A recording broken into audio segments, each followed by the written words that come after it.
Hello and welcome, I'm James Murphy, and today we're looking at one of Python's sharpest corners, the plus equals operator. Python is widely regarded as one of the most intuitive programming languages. But no matter how intuitive a programming language is, it will always have some features which are a little bit subtle or confusing. In Python, one of those things is the plus equals operator. Let's take a look. In this first example, we're trying to change one of the values of a tuple. But tuples are immutable, so this is a pretty obvious error. In this case, we cannot change the value of tuple of 0 because tuple is immutable. Note, however, that it's the tuple that's immutable, not its elements. So in this case, I have a tuple of pros and cons, which are both lists, pros of subscribing and cons of subscribing. And even though the tuple is immutable, you can, of course, get out the 0th element, the pros, and then add something to it. That's fine. You can see if I run it, there's no errors. Okay, so the tuple itself is immutable, but the 0th element of the tuple is a list, which is not immutable. So will this syntax allow me to append another element onto that list? When I run the code, I get the same errors before, telling me that I can't assign to a tuple. Let's see what happens if we catch that error with a try except and then print out the list. Well, we can see that it definitely hit the error block.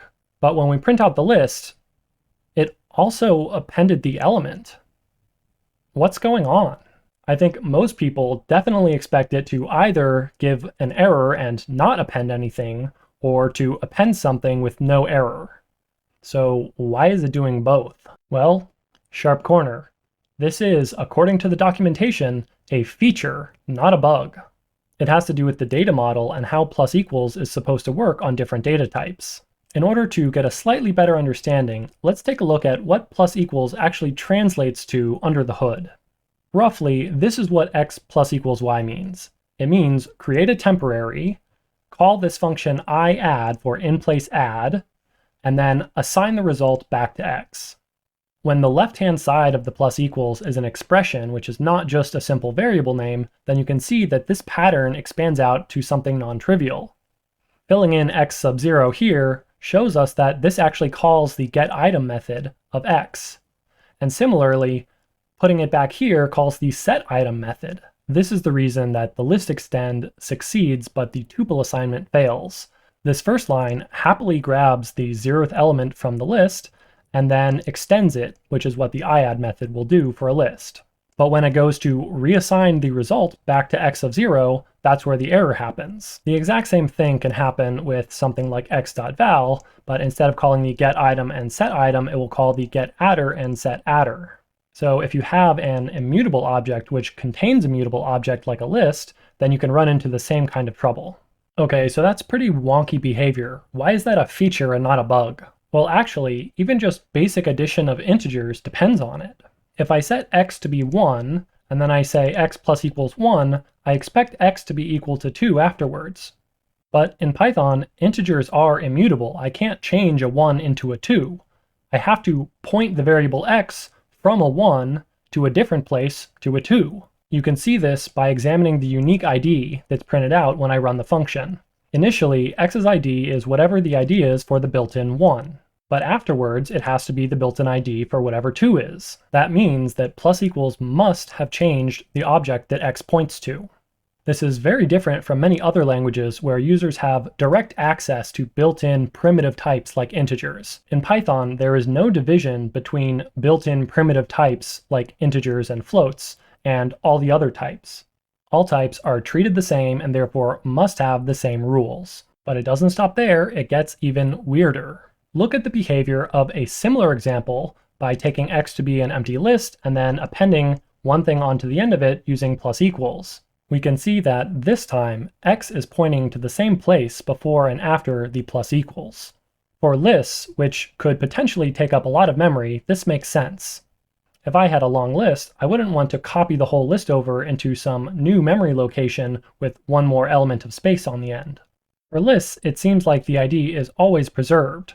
But as we've seen with integers, that doesn't have to be the case. That can get you into a lot of trouble if you're not familiar with how Python works. Consider this example. Here, I'm using a bad list, which is a class that I wrote myself. I'm not going to show you the details just yet. Bad list inherits from list, and all it does is change the add and iadd methods. What this code tries to do is create an empty list, print out the list, append something using plus equals, and then append something by passing it to a function which calls plus equals. Note here that both times I will be calling the bad list's implementation of plus equals. The only difference in this case is that this plus equals is called inside of another function. We have the following very surprising result. Of course, the list is empty before the append, but after the append, only the 1, 2, 3 is there. What happened to the 4, 5, 6? We can see that the iadd method was indeed called twice, and yet only one of them succeeded. So what's going on? Well, looking at the implementation of iadd, it's just delegating to add, which is calling the add method of the parent list class. So in this case, it's actually making a new list with the contents concatenated together. That explains why this plus equals succeeded, but this one failed. Here, bad gets reassigned to the newly created list. Here, L gets reassigned to the newly created list. But L was just a local variable. It's exactly the same thing that would happen if I was doing this with just integers. Imagine that bad was the integer 0, and here I was doing plus equals 1. A plus equals 1 would succeed here because it's in the same scope and I'm reassigning bad, but a plus equals 1 here is just reassigning a local variable.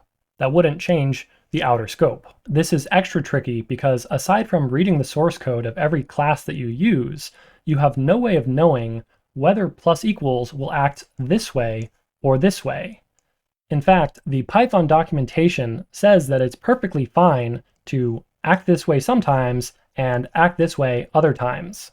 Thankfully, all of the classes that I know of pick one or the other, not both. But theoretically, it is possible. So if you are writing a class and you want it to work with plus and plus equals, make sure you do so very, very carefully. I should also mention that the same applies for any of the other augmented assignment operations, so plus equals, times equals, or equals, and equals, those kind of things. That's all I have on this topic. I really encourage you to download the code and play with these examples yourself. It can be really confusing at first, but once you understand what it's actually doing, then it simplifies dramatically. And don't worry, this actually rarely comes up in real code, so it's not as big a deal as this video might make it seem. Thanks for watching. If you liked the video, please consider subscribing. And as always, slap that like button an odd number of times.